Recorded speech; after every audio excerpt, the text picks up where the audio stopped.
Helen had attended one of my home as a mirror workshops. Not long after, she invited me to her home. She told me she wanted to become better at letting things go. She asked me to help her. Almost immediately, I noticed a bookcase dominating the room. It felt dark, heavy. It drew your attention the moment you walked in. It was quietly weighing Helen down, without her even being conscious of it. I reminded Helen, if your home is continually communicating with you, then the things your eyes repeatedly land on should give you energy, not take it away. They should make you feel more like yourself. They should reflect the life you're consciously choosing to create. Think about your body.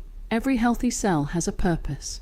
It works together with every other cell, creating energy, balance, flexibility, and strength. Every cell is connected and affecting the whole body. Perhaps our homes are inviting us to do exactly the same. Every object becomes part of the environment we're repeatedly exposed to. The question is it contributing to the life I'm trying to create, or quietly reminding me of a life I'm trying to move beyond? As we worked through the shelves, we came to 6 old books. Dark covers, worn edges, nothing about them felt alive. They just felt off. I simply asked, would you be open to moving these? The change in Helen was immediate. Her body stiffened. Her face became defensive.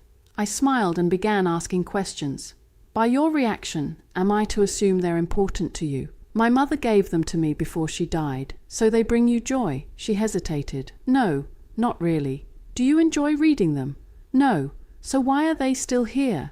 Because my mother gave them to me. And I'd feel guilty getting rid of them. I reminded Helen of something we'd explored in the workshop. Helen, imagine your home as your body. Everything you surround yourself with becomes part of the relationship you're having with yourself. If you're continually holding on to something you don't love, perhaps you're also practicing holding on to experiences that no longer serve you. So I tried a different question. If your mother were standing here right now, what do you think she'd say? Helen looked out of the window. She thought for a long moment. Then she answered, she'd be angry. Why? Because she loved those books, and she wanted someone else to love them too. I smiled. So if your mother wanted these books to be loved, and you don't love them, wouldn't the most loving thing be to pass them on to someone who will? She nodded. It made perfect sense. As I gently reached towards the books, she suddenly stopped me. No, wait. I'm not ready. That resistance told me. The books were never the real issue. Something deeper was asking to be seen. So I asked another question. Helen, if you know your mother wanted these books to be loved, and we're about to make that happen, what still won't let you let them go? There was a long silence. Were you very close to your mother? No. She paused. In fact, looking back, she bullied me. So when you imagine letting the books go, what do you feel? She looked down. I'm scared. Scared of what? It feels like something bad is going to happen.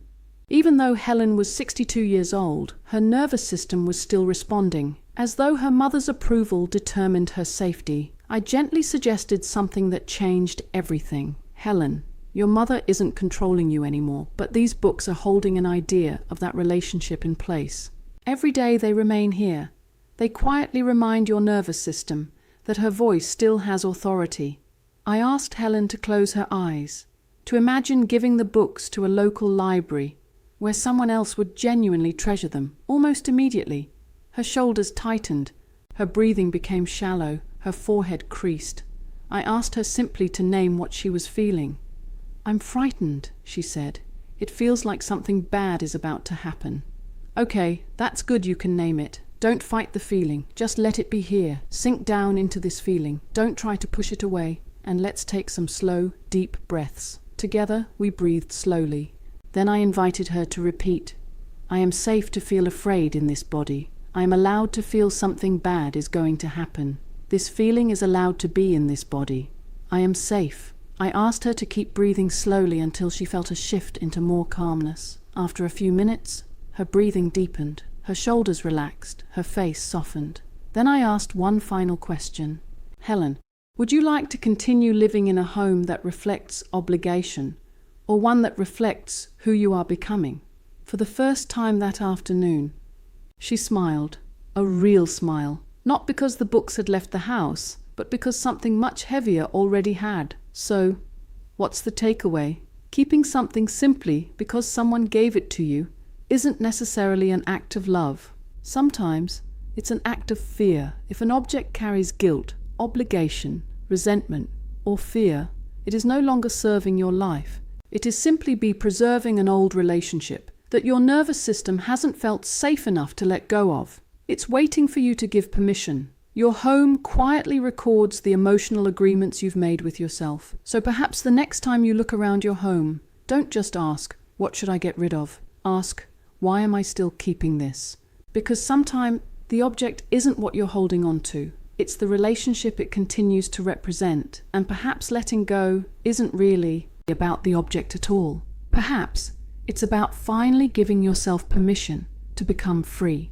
If our home mirrors the relationship we're having with our own inner living space, then perhaps the question isn't whether we're free in our home, but whether we're free within ourselves. We tend to think of a cup as just a cup, or a book as just a book. That's only the form our eyes recognize.